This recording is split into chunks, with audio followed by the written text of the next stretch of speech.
مذہبی افتراق پیدا کرنا، سیاسی عدم استحکام پیدا کرنا اور معاشی طور پہ مسلمانوں کو تباہ کرنا اور اخلاقی طور پہ مسلمانوں میں بگاڑ پیدا کرنا، یہ 4 ہدف ہیں ان کے، اور وہ 4 ہدف انہوں نے حاصل کر لیے ہیں۔ زیادہ تر قدرتی وسائل اللہ نے مسلمانوں کو عطا کیے، وہ زرعی وسائل ہوں یا معدنی وسائل ہوں، آبی وسائل ہوں یا دیگر وسائل، لیکن یہ بیچارے ان وسائل کے ہوتے ہوئے دنیا کے دستے نگر ہیں۔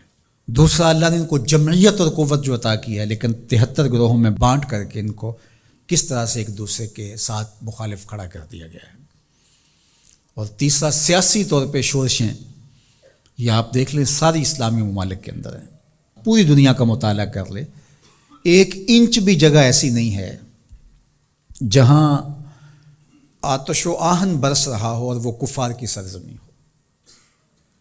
ساری لڑائیاں مسلمانوں کے دیس میں لڑی جا رہی ہیں۔ اب یہ مسئلہ ہوا ہے یوکرائن کا، اور آپ دیکھنا کہ بہت جلدی یہ حل کر لیا جائے گا۔ کشمیر ہے 70 سال سے لٹک رہا ہے، فلسطین کا مسئلہ حل ہونے کا نام ہی نہیں لیتا۔ مشرقی تیمور چٹکیوں میں حل ہوا کہ نہیں ہوا؟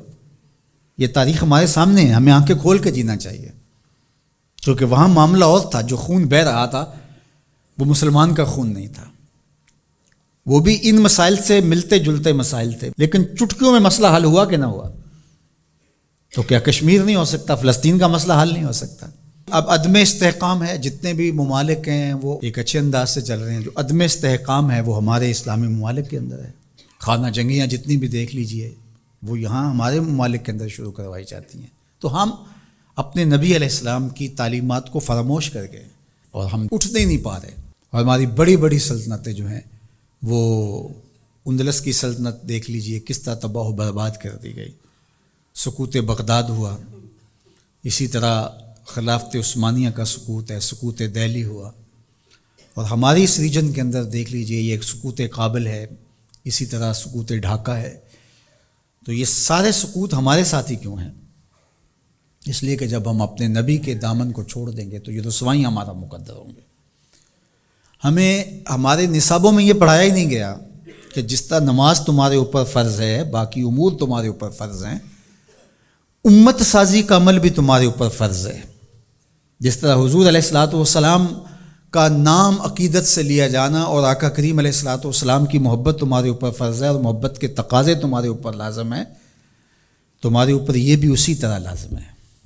تو اس وقت ہمارے ساتھ جو کچھ ہو رہا ہے اور جس سمت ہم سفر کر رہے ہیں اور جس طرف ہم جا رہے ہیں، تو اس وقت سب سے زیادہ ذمہ داری علماء کی ہے اس بات میں، باقی حکمرانوں کی ہے کہ وہ معاشی بحرانوں میں حکمران قوموں کو مبتلا نہ دے، چونکہ قوم جب معاشی بحران میں مبتلا ہو جاتی ہے تو پھر اس کے نظریے پیچھے چلے جاتے ہیں۔ دور موجود میں کہتے ہیں اس دور کا ایٹم بم معاش ہے، جو قوم معیشت کی تباہی کے دانے پہ آ جاتی ہے اس سے پھر جو مرضی آپ منوا لیں، اور آپ جانتے ہیں مسلم حکومتیں کیا کچھ نہیں مان لیتی ہیں، اور یہ حکمرانوں کی ذمہ داری تھی کہ وہ، لیکن ان کے پیٹ ہی نہیں بھرتے، ملک کو اس بے دردی سے لوٹا نہیں، نوچا ہے انہوں نے، لیکن ابھی تک ان کے پیٹ ہی نہیں بھرے اور نہ مستقبل میں کوئی بھرتے ہوئے دکھائی دیتے ہیں۔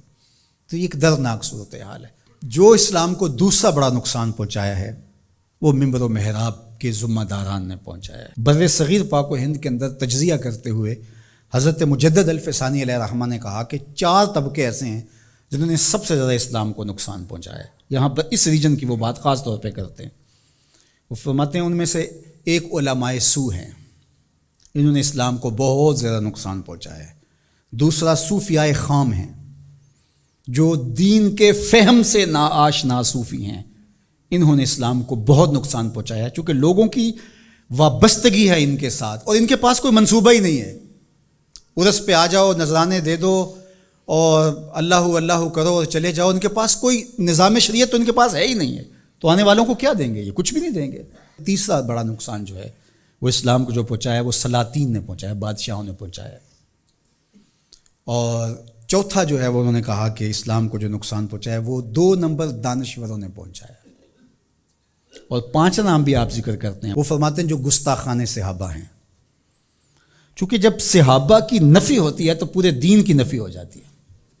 حضور کے تیار کردہ یہی لوگ تھے نا، حضور نے جن پہ محنت کی اور جن کو حضور نے اپنے سینے کا نور منتقل کیا، اور اگر ان کی نفی کر دی جائے تو پھر اس کا مطلب یہ ہے کہ دین کی عمارت گر گئی. پورے نظام کا انکار کرنے کے لیے ان کا انکار. جو امت کے اندر تفریق ہوئی، تشتت ہوا اور بے جا تشدد ہوا، اور امت کے اندر جو فکری ناہمواری پیدا ہوئی، باہمی منافرتیں انتہا کو چھونے لگی، سوچ سمجھ فہم ادراک کی قوتیں سلب کر لی گئیں، یہ سب کچھ منبر و محراب کی وجہ سے ہوا.